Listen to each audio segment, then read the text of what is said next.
Megjithëse është një sektor i cili po përballet me vështirësi të shumta, ka ende fermerë që nuk heqin dorë nga buqësia. Naim Topalli nga fshati Vojnik i njësisë administrative Maqellar në Dibër, jo vetëm që nuk ka hequr dorë nga buqësia, por pushton çdo vit mjetet agregate. Naimi tregon se vitet e fundit puna në buqësi ka rënë ndjeshëm, pasi fshatarët nuk po punojnë me tokën për arsye të ndryshme që lidhen me koston si dhe me largimin masiv të rinjve. Por edhe pse në këto kushte ai shprehet se nuk do ta braktisë këtë punë, pasi ka investuar në blerjen e makinerive buqësore për shumë procese.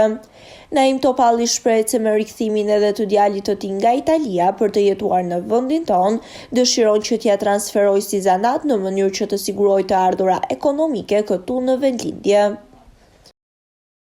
Gjitha. I ka marrë ma shumë për çunin se ta punsoj. Po njerëzit s'po punen shumë tokën, po hajt më. Çfarë bëjmë? Ta munen. Inshallah mos kthehe njerëzit punen. Iku njerë ka ardhëshi. Inshallah se ka me pasion, ka me qef.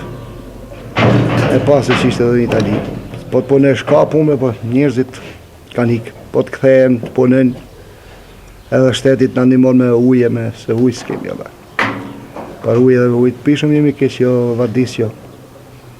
Po shiqi që e kam lumin aty afër edhe mjellë sa mesër aty ke lumin e vardis me pompë. Po, mjellë se.